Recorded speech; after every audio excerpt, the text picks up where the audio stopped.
Želimo spregovoriti nekaj o današnjem odboru, pričakovanjih, ki smo jih podali v zvezi z sklicem izredne seje, ki bo, kot veste, jutri.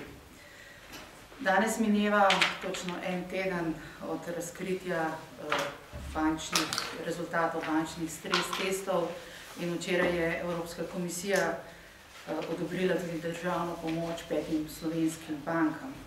S tem lahko rečemo, da se končno začne postopek sanacije bančnega sistema in če grobo seštejemo vse dosedanje dokapitalizacije in hkrati seveda upoštevamo tudi, koliko je bil zaradi tega manjši naš bruto domači proizvod, potem lahko rečemo, da smo do sedaj za sanacijo bančnega sistema Slovenci dali že več kot 10 milijard evrov. Samo ta zadnja potrebna dokapitalizacija bank pomeni približno znesek, ki ga na letnem nivoju nameni Zavod za pokojninsko in invalidsko zavarovanje za vse pokojnine v Sloveniji. To je seveda izjemno veliko denarja in vlada je s spretnim PR-ovskim manevrom pravzaprav javnost pripravila do tega, da je ta znesek oziroma podatek relativno majhen, da gre za nekako pričakovan in pa dober rezultat. Vendar gre ob tem seveda tudi spomniti, da je v nedavno sprejetem proračunu znesek za to kapitalizacijo predviden samo v višini 1,2 evrov. S tem smo seveda šele na začetku te zgodbe, ki bi jo morali začeti pred nekako 3 ali pa 4 leti.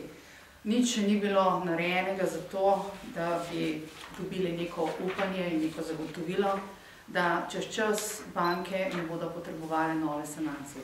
Spomnimo se zgodbe izpred nekaj let, ko smo banke že dokapitalizirali, vendar ne spremenili tudi načina upravljanja, načina vodenja in danes smo seveda na tem, da moramo to narediti ponovno.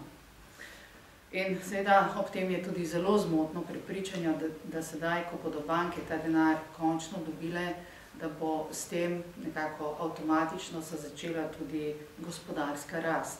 Zato bomo sigurno potrebovali še precej veliko časa.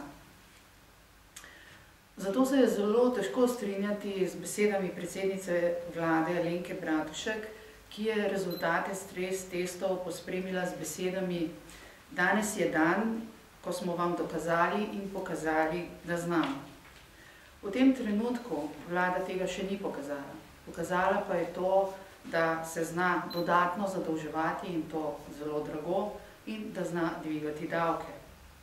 Veliko manj kot z zadolževanjem, s tem, kje bomo dobili denar, pa se ukvarja s tem, kako, na kakšen način in kdo bo ta denar vrnil. Seveda je dejstvo, da je sanacija bančnega sistema potrebna. Številke so takšne, kot so. Pravzaprav vlada pri tem ne more kaj dosti narediti. Lahko pa seveda zelo veliko naredi na načinu, kako bo sanirala bančni sistem. Pričakujemo, da bo ta sanacija potekala zelo pregledno, da bo potekala na način, ki bo povzročil čim manj stroškov za davkoplačevalce in seveda, da se bo našla oziroma da se bodo našli vsi tisti, ki so za nastalo situacijo odgovorni. Odgovore na to, kaj želi vlada narediti, kakšni so njeni podrobni načrti, kako od danes naprej, seveda pričakujemo ne samo na jutrišnji izredni seji, ampak tudi na današnjem odboru za finance. Vlada se je predolgo izogibala oziroma se še izogiba tudi Banka Slovenije bolj natančnim in podrobnim odgovorom na ta vprašanja, ki jih neprestano zastavljamo in jih ponavadi skrije pod krinko bančne tajnosti, pod tem, da se ni primerno oziroma se ne sme vmešavati v razne preiskovalne zadeve in akcije, ki jih peljajo organi pregona. To seveda je vse res, pa vendarle pričakujemo več kot to. Pričakujemo, da bo vlada dala zares natančne odgovore. Davkoplačevalci, vsi ljudje, prebivalke Slovenije so tisti, ki bodo morali z višjimi davki in na račun znižanja življenjskega standarda pokriti to bančno luknjo, zato seveda pričakujejo zelo jasne in nedvoumne odgovore. To seveda upamo, da bomo dobili danes, jutri in pa tudi v naslednjih dneh.